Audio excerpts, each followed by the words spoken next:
வணக்கம். நான் Vijayakumar. ABN films YouTube channel மூலமாக பிறப்பும் சிறப்பும் என்ற இந்த நிகழ்ச்சியில் மீண்டும் உங்களை சந்திப்பதில் மிக்க மகிழ்ச்சி. இன்றைய பிறப்பும் சிறப்பும் நிகழ்ச்சியில நாம பார்க்க போகின்ற திரைப்படம் பிரபலம் யாருன்னு பாத்தீங்கன்னாக்கா நடிகர் அருண் விஜய் அவர்கள்.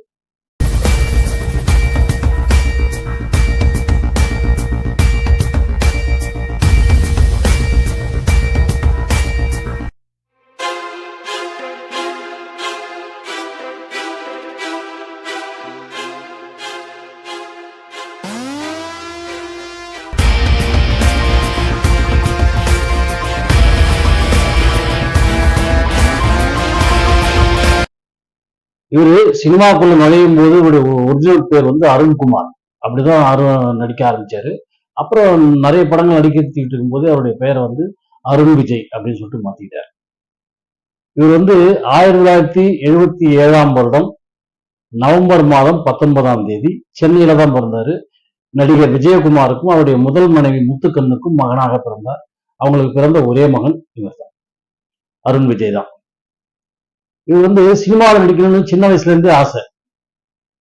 பள்ளி படிப்பை முடிச்ச உடனே சினிமா நடிக்கணும்னு ஆசைப்பட்டாரு. ஆனா விஜயகுமார் என்ன பண்ண, முதல்ல இது படிக்கிற வயசு, இந்த வயசுல படிச்சு நல்ல பெரிய ஆள் ஆனதுக்கு அப்புறம் கூட சினிமாவில் நடிச்சுக்கலாம் அப்படின்னு சொல்லிட்டு சொல்றாரு. இருந்தாலும் இவருக்கு அந்த சினிமா மோகம் போகல. அப்பா கூட அடிக்கடி ஷூட்டிங்க்கு போயிட்டு வருவாரு. அவங்க அப்பா நடிச்ச நடிப்பெல்லாம் பார்த்து நாமும் நடிக்கணும், நாமும் ஒரு பெரிய நடிகர் ஆகணும் அப்படிங்கிற ஒரு ஆர்வம் அவருக்குள்ள அதிகமா உருவாக ஆரம்பிச்சிருச்சு. அப்புறம் கல்லூரி படிப்பு படிச்சுட்டு இருக்கும்போது அவருக்கு வந்து நடிக்கிறதுக்கான ஒரு வாய்ப்பு கிடைச்சது. சுந்தர் சி அவர்கள் டைரக்ஷன்ல முறை மாப்பிள்ளை அப்படிங்கிற படத்துல நடிக்கிறதுக்கான வாய்ப்பு கிடைச்சது. அது வந்து அவருக்கு 18 வயசுலயே அவர் ஹீரோவா நடிக்கிட்டார். ஒரு 18 வயசுல சின்ன வயசுலயே கதாநாயகன் நடிச்சவங்க அப்படின்னு பாத்தீங்கன்னாக்கா இவர் தான், அருண் விஜய் தான். முறை மாப்பிள்ளை அப்படிங்கிற படத்துல கதாநாயகன் நடிச்சாரு. அதுக்கப்புறம் பிரியம் அப்படிங்கிற ஒரு படத்துல நடிச்சாரு, அதுலயும் கதாநாயகன் நடிச்சாரு. அப்புறம் கங்கா கௌரிங்கிற படம், இப்படி தொடர்ந்து கதாநாயகனாக நடித்துக் கொண்டிருந்தார். அதாவது எப்படிப்பட்ட கதாநாயகனாக, இளமை துள்ளும் ஒரு சாதாரண காதலனை போன்ற அடில் தட்டில் சண்டை சச்சரவு குடும்ப பிரச்சனைகள் இதையெல்லாம் சமாளிக்கக்கூடிய ஒரு மிகப்பெரிய கதாபாத்திரம் கிடையாது. காதலிக்கிற கதாபாத்திரம், காதலுக்காக வாழற கதாபாத்திரமாக ஒரு கதாபாத்திரங்கள் நடிச்சுக்கிட்டு இருந்தார். அதுக்கப்புறம் பாத்தீங்கன்னா இவர் வந்து கொஞ்சம் கொஞ்சமா சினிமாவில் நடிச்சுக்கிட்டே வரும்போது சேரனுடைய டைரக்ஷன்ல பாண்டவர் பூமி அப்படின்னு ஒரு படத்தில் நடிச்சார். அதுல வந்து பில்டிங் கட்ட ஒரு இன்ஜினியராக நடிச்சிருப்பாரு. அதுல வந்து ரொம்ப வித்தியாசமான ஒரு நடிப்பு. அந்த படம் அவருக்கு வந்து ஒரு பெரிய திருப்பு முனையாக அமைந்தது. நல்ல ஒரு ஹீரோவா மக்கள் முன்னால தெரிய ஆரம்பிச்சார்.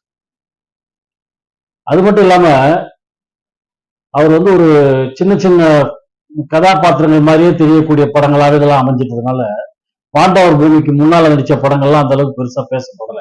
ஆனா எல்லா படமும் வெற்றி அடைஞ்ச படங்கள் தான். இருந்தாலும் அருண்குமார் அப்படிங்கிற இந்த பேர் வந்து இதுல இருந்து மாறினார். அருண் விஜய் அப்படின்னு சொல்லிட்டு பேரை மாத்திட்டாரு. அதுல இருந்து சிறப்பான முறையில அவர் நடிக்க ஆரம்பிச்சாரு.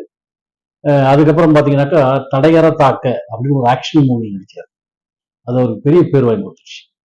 தடம் அப்படிங்கிற ஒரு படத்துல டபுள் ஆக்ஷன் நடிச்சார். அதுலயும் வந்து நல்ல பேர் வாங்கி கொடுத்துச்சு. அப்புறம் குற்றம் 23 அப்படிங்கிற ஒரு படம், அதுல வந்து புலன் விசாரணை செய்யக்கூடிய போலீஸ் அதிகாரி நடிச்சிருப்பாரு. அந்த படத்துல அவருடைய நடிப்பு அப்படி பாராட்டப்பட்டது. இப்படி தொடர்ந்து கதாநாயகனாக நடிச்சுக்கிட்டே வந்தவர் டப்புன்னு வந்து வில்லனா நடிக்க ஆரம்பிச்சார். என்னை அறிந்தால் அப்படின்னு சொல்லிட்டு அஜித் படத்துல வில்லனா நடிச்சாரு. தெலுங்கு படங்கள்ல போய் நடிக்க ஆரம்பிச்சாரு வில்லனா. அப்புறம் ஹிந்தியிலையும் வில்லனா நடிச்சாரு, கன்னடத்திலையும் நடிச்சாரு. இப்படியே எல்லா மொழிகளிலும் நடிக்க ஆரம்பிச்சாரு. தமிழ், தெலுங்கு, கன்னடம், ஹிந்தி அப்படின்னு எல்லா மொழிகளிலுமே நடிக்க ஆரம்பிச்சாரு. வில்லனாக நடிக்க ஆரம்பிச்சாரு. அப்புறம் ஹீரோவாக நடிக்க ஆரம்பிச்சாரு. கொஞ்ச நாள் வில்லன் நடிச்சது. திருப்பி அவருக்கு வந்து ஹீரோவா வந்து ஹரி இயக்கத்துல யானை அப்படிங்கிற ஒரு படத்தில் நடிக்க ஆரம்பிச்சாரு. அந்த படத்துல மிக பிரமாதமான ஒரு நடிப்பு, ஆக்ஷனோட சேர்ந்து இருக்கும். படம் காமெடி பண்ற மாதிரியும் இருக்கும், ஒரு கமர்ஷியலான ஒரு படம். அந்த படமும் நல்ல வெற்றி அடைஞ்சது. யானை படத்துல இருந்து அவரு திரும்பவும் ஹீரோவா நடிக்க ஆரம்பிச்சிட்டாரு. ஹீரோவா நடிக்க ஆரம்பிச்சு இப்பவும் ஹீரோவா தான் நடிச்சிட்டு இருக்கிறார். இப்படி ஒரு சிறந்த நடிகராக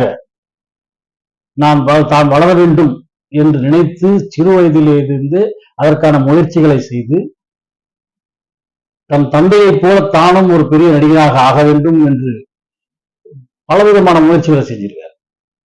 சும்மா இருந்தல் ஆசைப்பட்டா மட்டும் போகாது. அந்த ஆசைப்பட்டதை நிறைவேற்றுற அளவுக்கு நாம் திறமையாக செயல்பட வேண்டும்.